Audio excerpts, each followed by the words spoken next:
Labadiena! Ačiū, kad dalyvaujate ES finansuojamame Erasmus Plus projekte klinikinės elektrostimuliacijos svarba kineziterapijoje ir reabilitacijoje. Šio projekto pagrindinis koordinatorius yra Pamukkale's universitetas iš Turkijos. Taip pat kiti partneriai iš Turkijos, kurie atstovauja Hatay Mustafa Kemal universitetą, Başkento universitetą, Süleyman Demirel universitetą, Budur Mehmet Akif Eroi universitetą. Rumunija atstovauja Krajovos universitetas, Lietuvai Šiaulių valstybinė kolegija. Šiame projekte taip pat projekto partneriai yra Turkijos, Rumunijos, Lietuvos ir Estijos kineziterapeutų draugijos ir asociacijos. 5. modulis – reinervuotų raumenų elektrostimuliacija ir 5.5 submodulis – elektrofiziologiniai tyrimai. Šį submodulį parengė docentas Furkan Bilek, atstovaujantis Magija Sitki Kotsmas universitetą, Fantyje sveikatos mokslų fakulteto gerontologijos katedrą, bei profesorė Nilufer Secisli Koksmars, atstovaujantį Pamukkale's universitetą. Šį submodulį įgarsina docentė Vaida Aleknavičiūtė Ablonskė, atstovaujantį Šiaulių valstybinės kolegijos reabilitacijos katedrą. Nervų sistemos ligos ir nervų pažeidimai diagnozuojami remiantis anamneze, tyriant klinikinius simptomus ir atliekant elektrofiziologinius tyrimus. Periferinių neuropatijų diagnozę galutinai patvirtina elektrofiziologiniai tyrimai. Šie tyrimai dažnai yra taikomi norint įvertinti nervų ir raumenų jungčių vientisumą ir nustatyti nervinio laidumo spartą. Yra neinvazinių elektrofiziologinių tyrimo metodų, kuriuos kineziterapeutai dažnai taiko periferinės sistemos neuropatijoms įvertinti ir nustatyti nervų sužadinamumo ypatybes.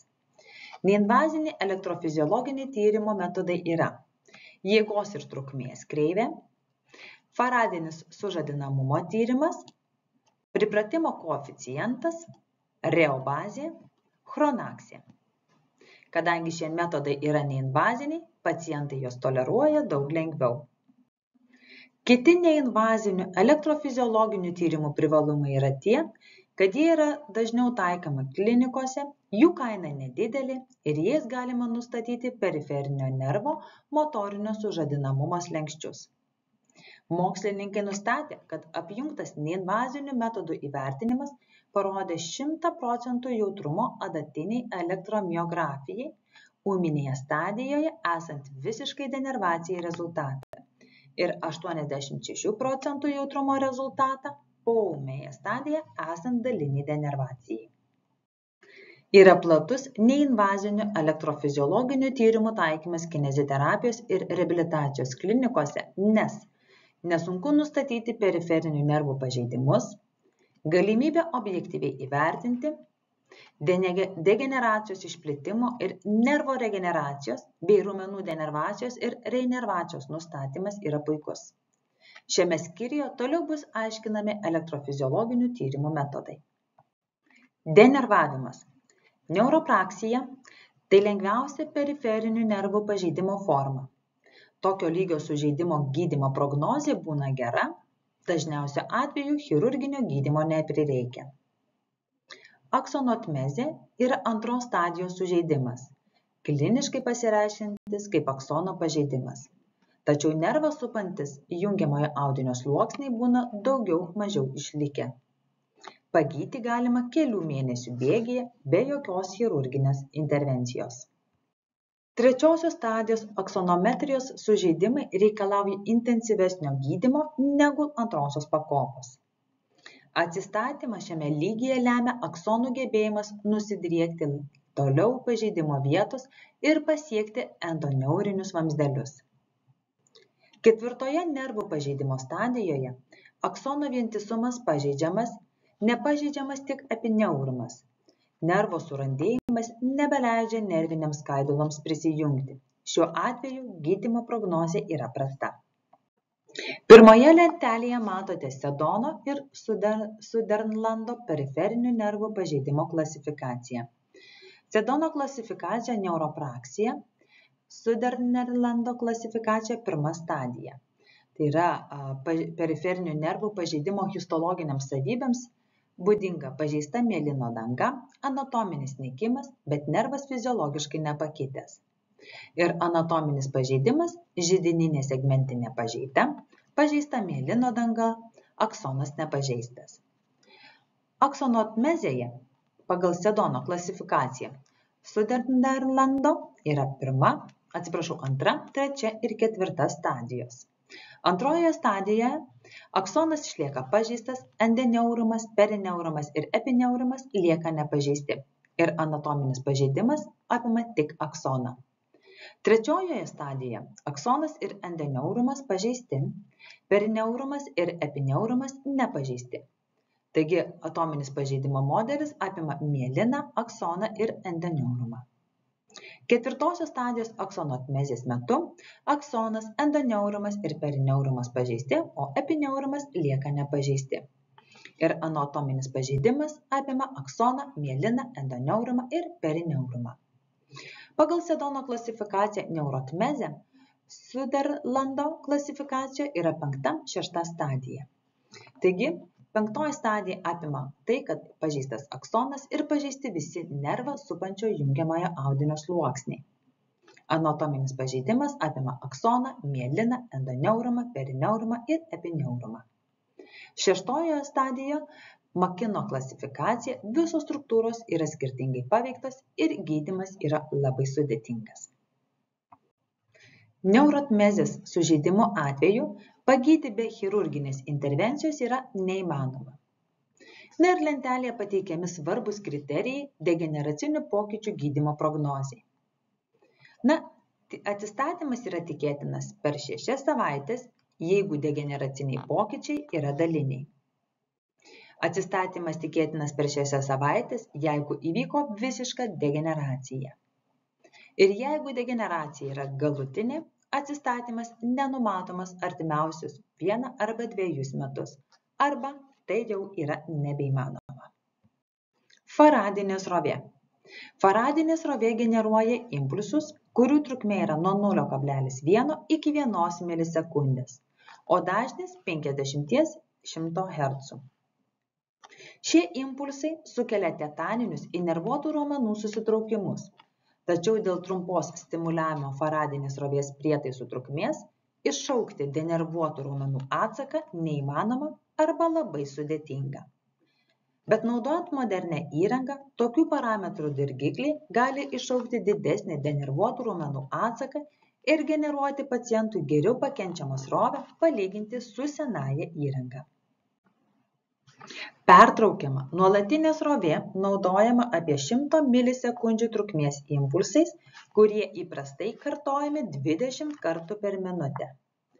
Šių parametrų srovė įprastai sukelia sparčius įnervuotų raumeninių skaidulų susitraukimus ir lėtus denervuotų skaidulų susitraukimus. Modifikuotoji galvaninė srovė. Ji vadinama ilgos trukmės srove, galinti būti mažiausiai 1 milisekundės ir daugiausiai 3 ar 600 milisekundžių trukmės. Nuolatinė srovė dažniausiai naudojama su pertrūkiais, srovė pradeda ir sustoja tekėti reguliariais intervalais. Srovės tankis gali staigiai nukristi ar padidėti.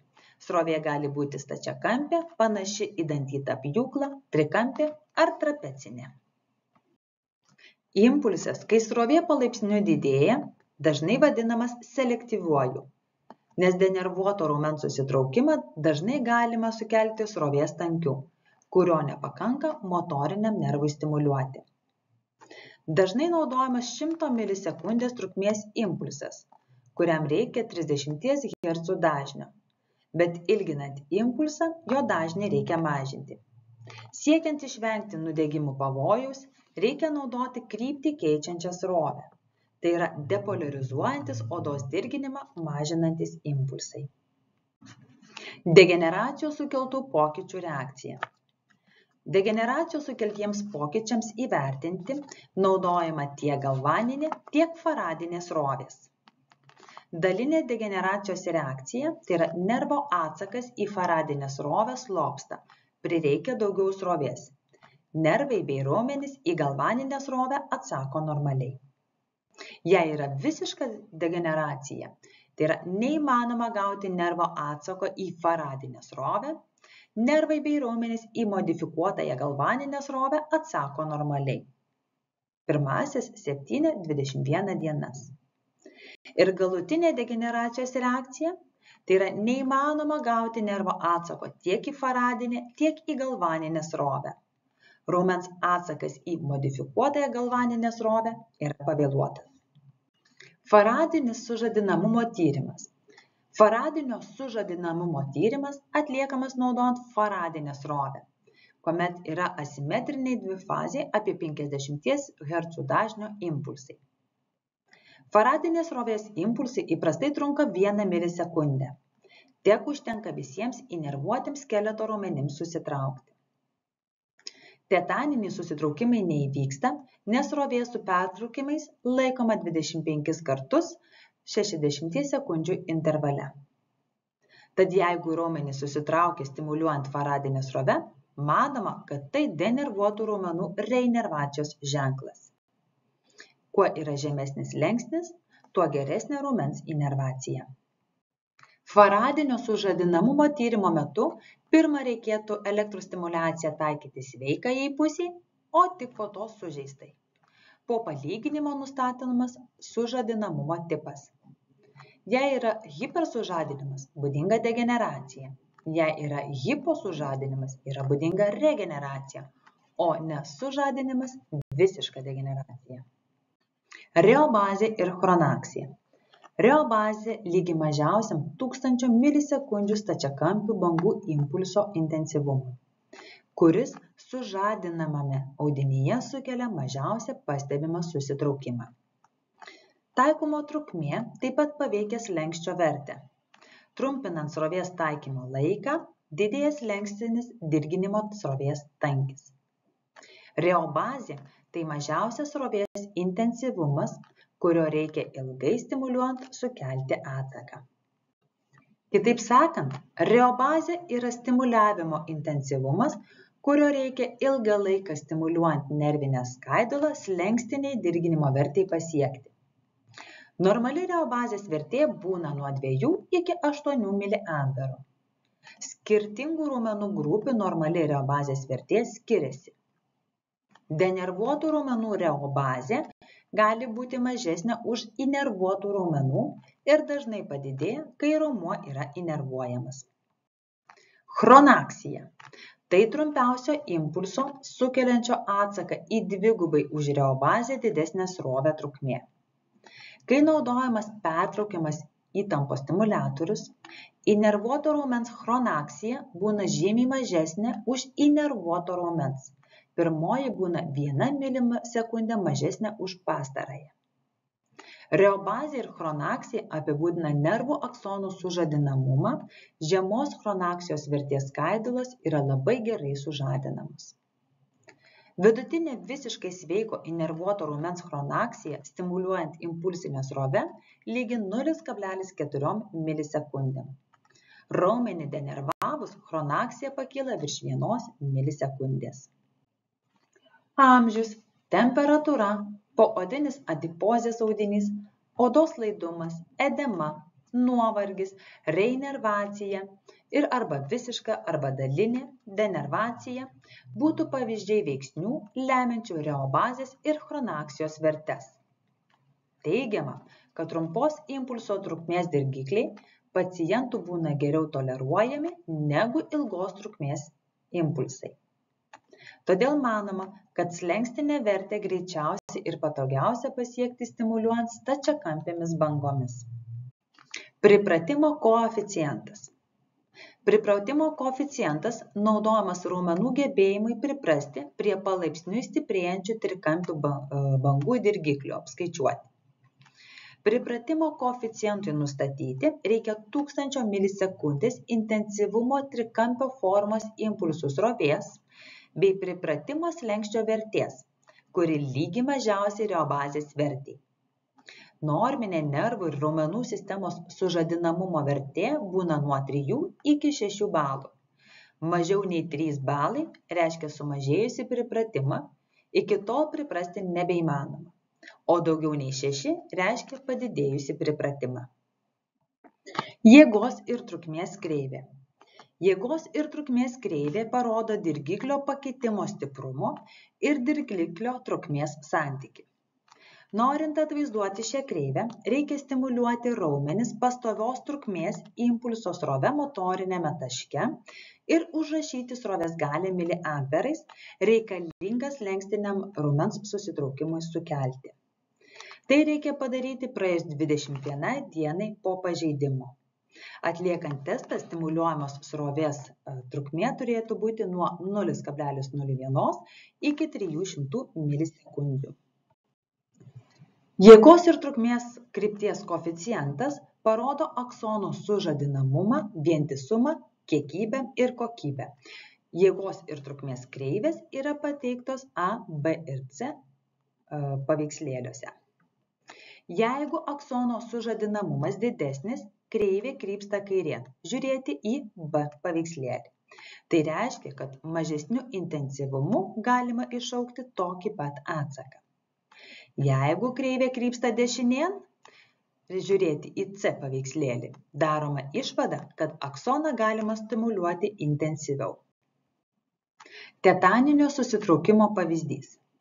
Stačiakampios formos galvaninės srovės, tai yra srovės sukeliančios tetaninį arba didžiausią susitraukimą ir sukeliančios mažiausią susitraukimą reobazės santykį. Ir jis yra pavaizduotas trečiame paveikslėlyje. Stipriausio susitraukimo santykiui nustatyti būtent naudojama skirtingo intensyvumo stačiakampių bangų galvaninė srovė. Dėl raumenų pripratimo, tetaninių susitraukimų srovė yra kelis kartus intensyvesnė nei įprastas galvaninės srovės intensyvumas. Kadangi denervuoti raumenys pripranta, abi vertės nedaug tesiskiria. Normalių raumenų tetaninio susitraukimo santykis yra nuo 3,5 iki 6 su 1. Denervuotų raumenų tetaninis santykis yra 1 su 1. Ir regeneruotų raumenų tetaninis santykis yra nuo 2 iki 20 su 1. Pflugerio dėsnis. 1858 metais Pflugeris atrado, kad sveikus raumenis galima stimuliuoti mažesnę srovę, naudojant katodą, užuot naudojus anodą. Kaip teigia Pflugerio dėsnis, anodas fiziologiškai sužadina raumenis tik esant stipriai srovei. Atitinkamai ištyręs 4 variantus, jis padarė štai tokią išvadą.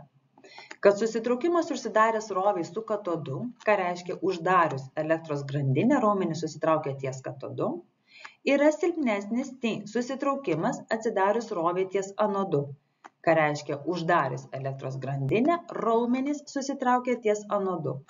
Pastarasis yra silpnesnis nei susitraukimas atsidarius srovei ties anodu, ką reiškia atidarius elektros grandinę, raumenys susitraukia ties anodu, ir šis yra silpnesnis nei susitraukimas užsidarius srovei su katodu, kas reiškia atsidarius elektros grandinę, raumenys susitraukia ties katodu. Poliarinis ir apoliarinis stimuliacijos dėsnis. Poliarinis stimuliacijos dėsnis galioja nuolatiniai sroviai ir žemo dažnio srovėms. Depolarizacija ir veikimo potencialas vyksta po katodu. Apoliarinis stimuliacijos dėsnis galioja vidutinio dažnio srovėms. Depolarizacija ir veikimo potencialas vyksta po abiem poliais. Dubois-Reimondo dėsnis. Stimuliuojant nervą staigia elektros srove, nervą galima stimuliuoti maždaug 1 volto įtampos srove. Srovę palaipsniui didinant, nervo stimuliacijos slenkstis gali pasiekti 5 voltus. Tad kadangi iš lėto taikoma srovė didina nervo sužadinamumo slenkstį, jam peržengti reikalinga didesnė amplitudės srovė. Srovės kėlimo laikas neturi viršyti 60 milisekundžių, kad stimuliuojant nervą nuolatinę srovę, raumuo nepriprastų. Stimuliavimo trukmė turi būti pakankamai ilga, kad įvyktų latentinis laikotarpis ir veikimo potencialas būtų galimas ir vyktų gijimas. Elektromiografija. Ji taikoma mioelektriniams signalams perskaityti atliekant elektrinius vertinimus. Šie mioelektriniai signalai išgaunami iš motorinių neuronų, kurie priklauso centriniai nervų sistemai. Kadangi elektromiografijos signalus kuria nervų ir raumenų sistemos aktyvumas, iš jų galima spręsti apie raumenų sužeidimus, nervų pažeidą ir raumenų disfunkciją dėl nervų ir raumenų sistemos disfunkcijos. Elektromiografija, kuri įprastai daroma kartu su nervų laidumo tyrimais, šie apima sensorinių bei motorinių nervų laidumą ir vėluojantį atsaką, gali būti iš esmės skausminga, kelti diskomfortą ir užimti labai daug laiko. Šioje skaidrėje jūs matote visus literatūros šaltinius, kurie buvo panaudoti rengiant pristatymą. Taip pat ir šioje skaidrėje yra literatūros šaltiniai naudoti rengiant pristatymą. Ačiū, kad domitės klinikinės elektrostimuliacijos pritaikymo galimybėmis kineziterapeuto darbe ir reabilitacijos procese. Tikimės, kad pateikta informacija jums buvo naudinga ir ją tikrai panaudosite savo praktiniame darbe. Geros dienos!